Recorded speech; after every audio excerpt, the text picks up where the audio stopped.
La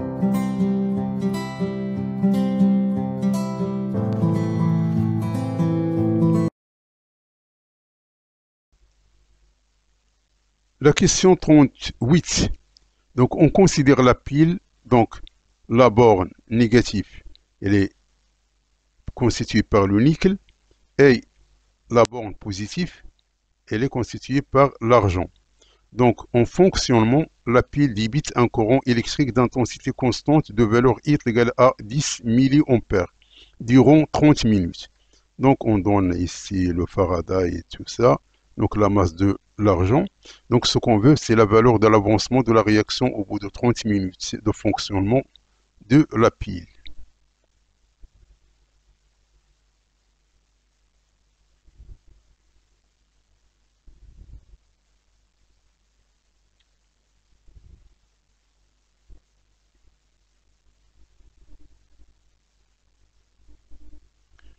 Donc, la pile, elle est électrochimique.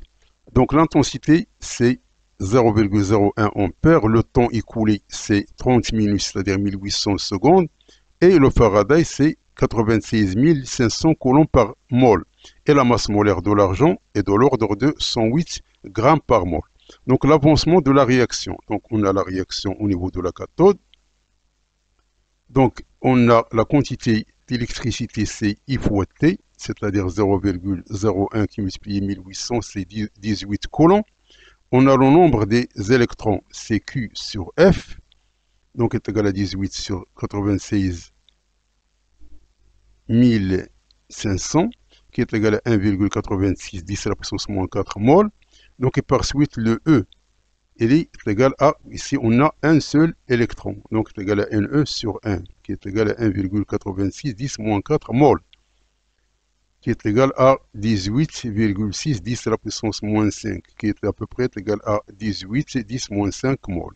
Donc, il faut cocher la réponse C, qui est la réponse la plus proche parmi les réponses proposées.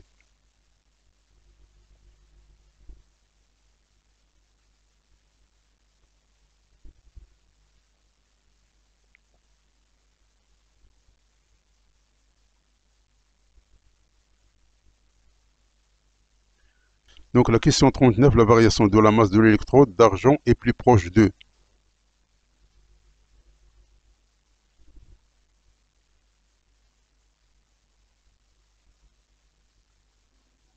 Donc, la variation de la masse d'argent. On a donc la masse qu'on cherche, c'est M de l'argent. C'est le nombre de moles qui est multiplié par la masse molaire. Donc, tout ce calcul fait dans 19,44 10-3 grammes, c'est-à-dire à peu près 20 mg. Donc, il faut coucher la réponse D, qui est la réponse juste.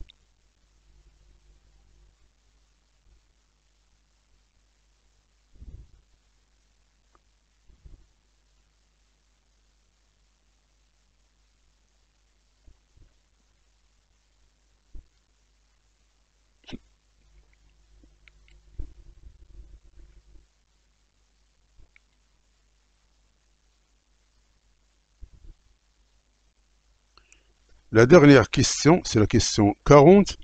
On électrolyse une solution aqueuse de sulfate de nickel 2. Les réactions aux électrodes sont: on observe un dépôt de nickel solide d'une masse M de nickel est égal à 2 grammes.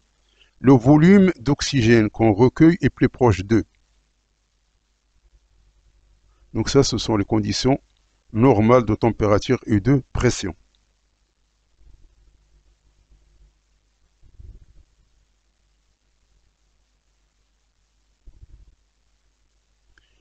Donc, on a une électrolyse. Donc, la masse du nickel, c'est 2 grammes. La masse molaire, c'est 58,7 grammes par mol.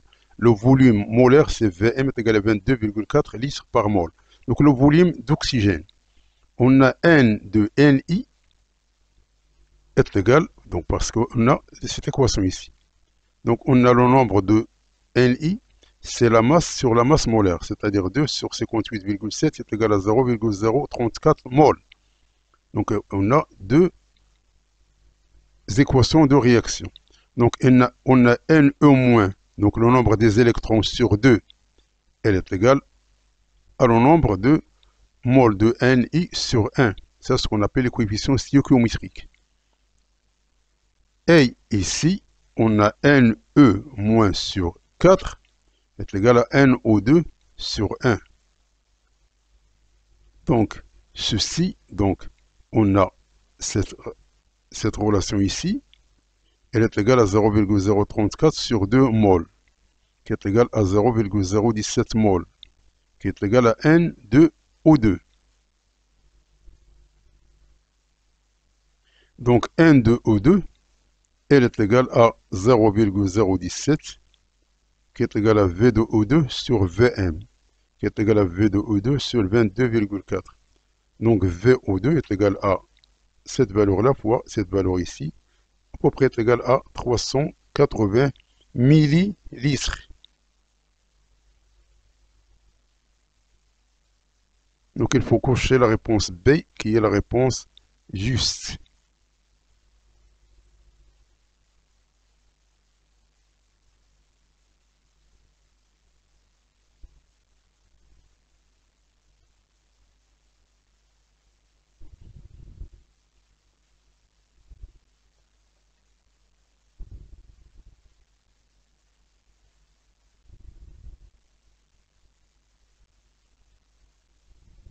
Donc merci d'avoir suivi ce vidéo et à la prochaine pour un nouveau vidéo cordialement.